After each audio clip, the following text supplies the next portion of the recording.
Bonjour tout le monde.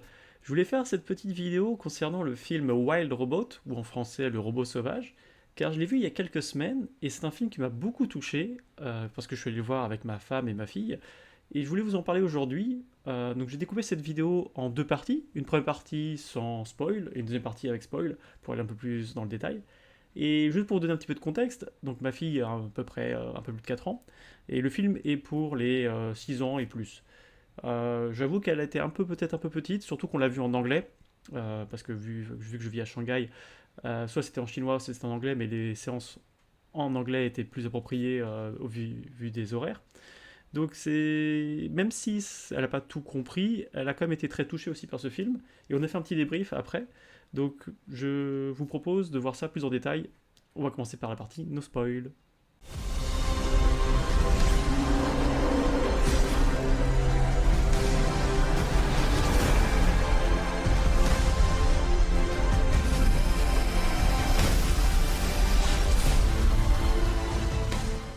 De quoi parle ce film Le Robot Sauvage?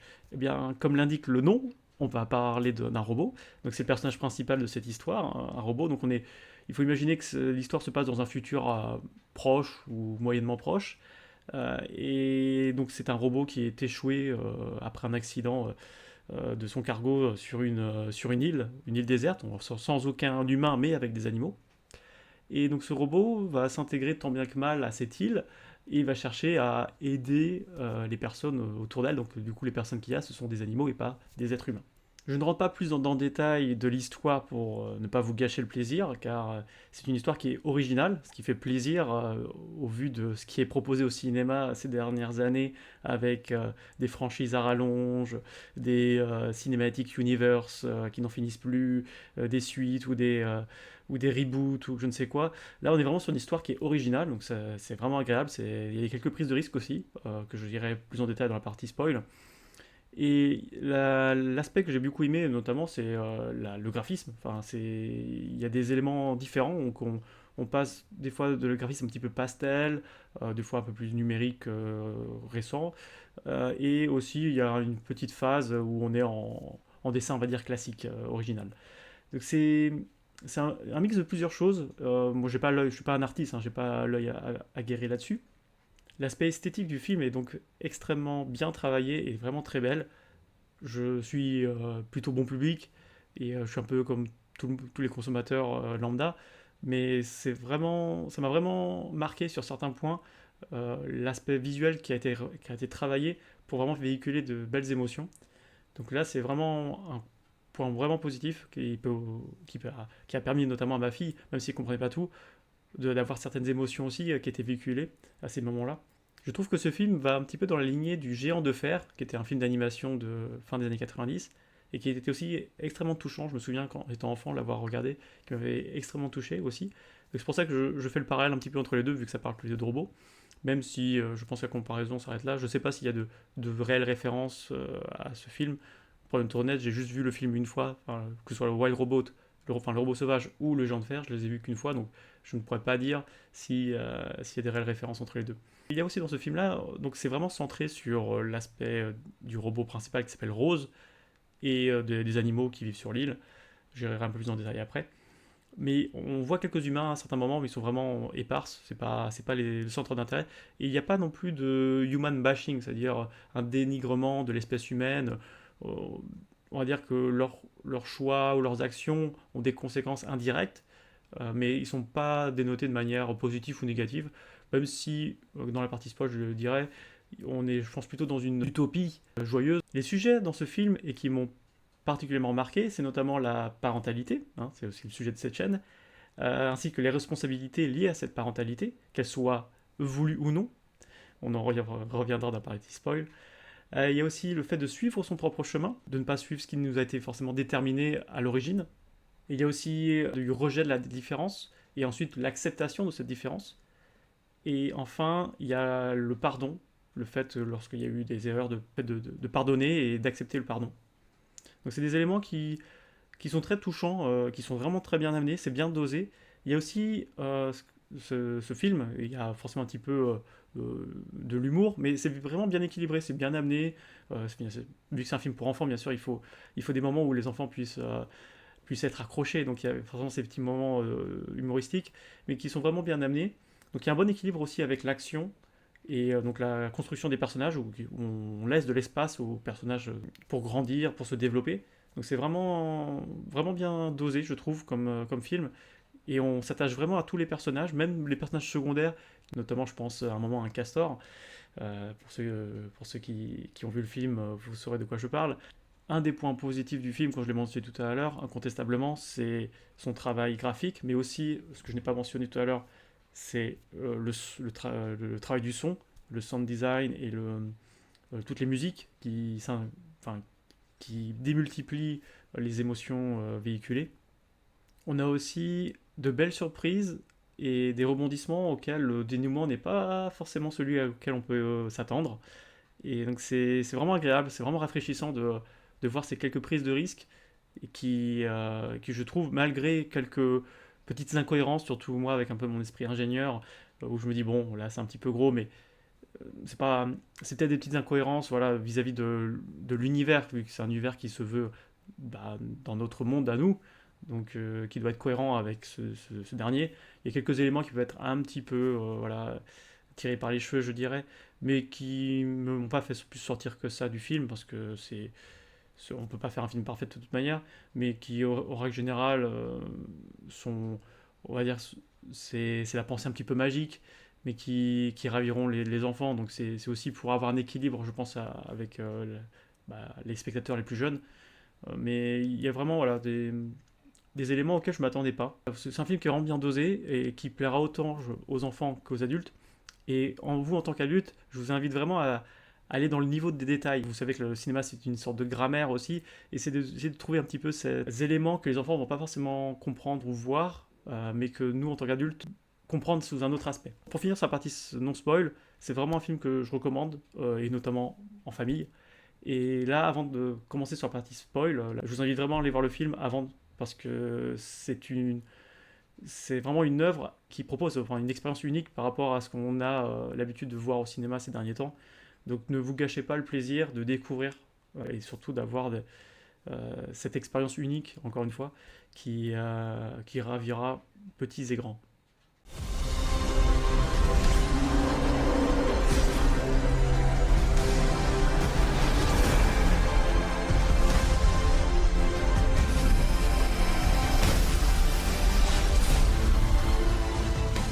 Nous voilà maintenant donc dans la partie spoil. Donc si vous êtes là, s'il vous plaît, regardez le film avant, parce que sinon ça vous gâche une belle expérience de cinéma, comme je vous l'ai dit tout à l'heure, surtout en famille. Pour revenir sur le synopsis de ce film, donc on a Rose qui donc s'est échouée sur cette île avec d'autres robots, mais c'est la seule qui est encore en état de fonction, et elle se fait activer par une famille de loutres. Donc une fois qu'elle arrive à grimper sur l'île et qu'elle découvre les animaux qui ne comprennent pas ce que ce monstre de métal vient faire ici. Et elle, vu qu'elle n'arrive pas à communiquer avec les animaux et qu'elle n'a pas... les gens qui ont designé le software le logiciel de ce robot, ils auraient dû faire quelques petits ajustements pour se dire oui, tu dois servir, mais seulement les humains, pas les animaux. Mais bon, sinon il n'y a pas eu d'histoire, donc voilà, c'est une petite incohérence, mais qui est vraiment anecdotique. Donc voilà, elle essaye de rendre service, c'est sa fonction principale, elle est là pour rendre service. Mais donc les animaux, ils ont peur d'elle forcément. Donc elle n'arrive pas à communiquer avec eux. Et là, il y a une des premières scènes qui est vraiment bien amenée, que j'ai trouvé mignonne aussi. Donc c'est le fait quand elle se met en mode apprentissage, et que tous les animaux, là on a une vision accélérée des mois qui passent, et elle apprend le langage des animaux. Donc je trouve que cette phase d'apprentissage de la langue des animaux, c'est vraiment une belle métaphore aussi de notre état actuel, souvent d'empressement. On se dit oui, il faut aller aider les gens, mais on ne va pas forcément comprendre le besoin des personnes derrière. Et là, c'est ce qui se passe. C'est donc Rose, elle veut aider les animaux, mais elle ne comprend même pas c'est quoi leurs besoins. Donc il faut d'abord travailler sur soi, comprendre, chercher donc à apprendre la langue pour pouvoir communiquer avec ces animaux-là, et vraiment comprendre leurs besoins, chercher à comprendre leurs besoins. Sinon, elle va donner des solutions qui ne sont pas adéquates. Donc je trouve ça vraiment bien amené et une belle métaphore de ce que nous, on peut faire dans nos sociétés, à nous empresser à vouloir mettre en place des solutions sans chercher forcément est-ce que ces solutions sont vraiment utiles aux personnes à qui on veut donner ces solutions, ou est-ce qu'elles sont viables, ou est-ce elles sont demandeuses ou pas. Donc c'est quelque chose qui est, je pense, un point positif à échanger aussi après la séance, de savoir qu'est-ce que les personnes ont pu penser de cette phase d'apprentissage. Donc une fois que Rose a appris le langage des animaux, il y a toute cette phase où les animaux au final continuent de la rejeter parce qu'ils la considèrent comme un monstre, ils ne veulent pas de son aide, et elle s'entête à vouloir les aider parce que c'est dans son programme, elle a été designée pour aider, et c'est là que donc elle va faire la rencontre du renard. Donc en français, j'ai vu qu'il s'appelait Escobar. Donc c'est donc un des premiers personnages avec qui elle va nouer une relation. Il y a aussi donc l'œuf de l'oie, la famille d'oie qu'elle a écrasé, et donc il reste que l'œuf. Et là, une des autres scènes qui est assez touchante, c'est le fait que ces trois personnages, Loisillon, qui sera appelé après Jolibec, Escobar et Rose, ça représente un petit peu aussi la famille recomposée qu'on peut avoir de plus en plus, surtout le moment où ils construisent leur maison tous ensemble. Bon, on va dire qu'Escobar, il est plus là à profiter, mais Loisillon, il essaie d'aider tant bien que mal à apporter sa pierre à l'édifice, ou sa brindille à l'édifice, je devrais dire. Donc cette scène, voilà, c'est vraiment la construction. Voilà, on va construire quelque chose ensemble, même si on n'est pas de la même espèce, pas de la même famille, mais on va construire une famille ensemble. Pendant cette phase d'apprentissage, où elle va tant bien que mal essayer d'être une mère adoptive pour le Jolibec, pour l'oisillon, donc Escobar lui apprend un petit peu son environnement, où est-ce qu'elle se trouve. Et là, il y a ce qu'on appelle un fusil de Tchekhov, dans le cinéma notamment. Quand j'ai vu cet arbre-là, j'ai dit à ma femme, ah, ça, il va y avoir un dénouement avec ça au bout d'un moment, parce que on voit cet arbre immense, le plus grand arbre de la forêt, enfin de l'île, et ce castor qui s'entête à vouloir couper cet arbre. Voilà, un signe voilà, de son entêtement, mais aussi de sa détermination et d'avoir accompli quelque chose de grandiose. Donc ce fusil de Tchekhov, qui est vraiment bien amené parce que on ne sait pas trop à quoi il va servir. On verra à la suite qu'au final, en sacrifiant un arbre, donc le plus grand des arbres de la forêt, on va au final sauver tout le reste de la forêt. Donc je sais pas si c'est une analogie vis-à-vis de est-ce qu'il faut savoir sacrifier une petite partie de nos ressources naturelles pour le plus grand bien des autres. Je sais pas, à voir. Comme je vous l'ai dit tout à l'heure, je suis quelqu'un qui est bon public. Et pendant ce film, donc ma fille a pleuré quelques fois, mais moi aussi, pour être tout à fait honnête, j'ai la larme à l'œil facile, surtout vu que j'ai une assez bonne empathie, je me projette facilement dans les films et dans les émotions qu'ils véhiculent. Donc je suis vraiment, pour ça que je suis un bon public, c'est facile de m'atteindre vis-à-vis des émotions, que ce soit la colère, la joie, la tristesse. Et donc un des premiers éléments, premier moment qui est vraiment touchant, c'est le moment des premiers adieux. Et c'est assez bien amené, je trouve, aussi avec le changement des saisons. Parce que donc c'est les oies qui vont migrer de cette île à la fin de l'automne, avant que l'hiver n'arrive. Donc on a cette phase d'adieu où donc la Rose et Jolibec s'étaient fâchés parce que Jolibec avait découvert que Rose avait tué sa famille par mégarde. Donc ils n'arrivent pas à se dire que voilà, ils s'aiment quand même, que Jolibec considère Rose comme sa mère adoptive, et Rose aussi que malgré que ce soit comment, un être artificiel, elle a des sentiments pour son oisillon, son bébé adoptif. Ce premier adieu est vraiment touchant parce que c'est vraiment bien amené encore une fois. Enfin, tout le travail sur le son, la lumière est vraiment véhicule les émotions qu'ils veulent véhiculer dans ce film. Et donc c'est aussi, forcément en tant qu'adulte, en tant que parent, c'est de dire de laisser s'envoler nos enfants. Un jour, il faudra laisser s'envoler, ils ne nous appartiennent pas. C'est les accompagner. Donc pour Rose, c'est d'accomplir les étapes, c'est-à-dire nourrir son oisillon, l'apprendre à nager, puis lui apprendre à voler. Et une fois que tout ça est bon et que son oisillon s'est volé de ses propres ailes, c'est de laisser partir, même si c'est déchirant pour les deux, mais c'est quelque chose qui doit se passer. Donc c'était vraiment, ouais, vraiment touchant en tant que parent, mais je pense aussi que pour les enfants, c'est une des scènes qui va vous le plus le toucher. Donc après ces adieux déchirants, on a Rose qui, au final, active rapidement son signal de détresse, mais le désactive parce qu'elle s'est affranchie de son déterminisme de programmé de base. C'est juste qu'il y a quelques moments, je trouve ça un petit peu des fois tiré par les cheveux, enfin un petit peu ce que j'appelle la pensée magique.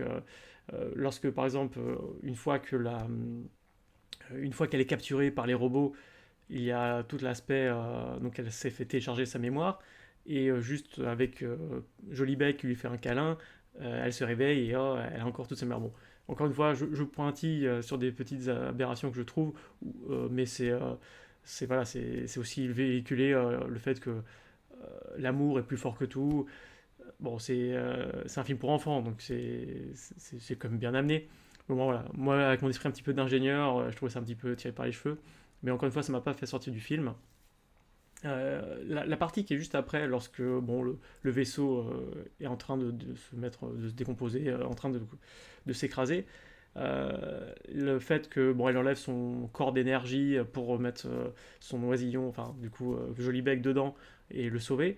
Là, ça m'a surpris parce que je me suis dit ah bon bah ils vont atterrir et puis elle va réussir à sauver Joli Bec, mais elle n'a plus d'énergie, du coup elle va mourir.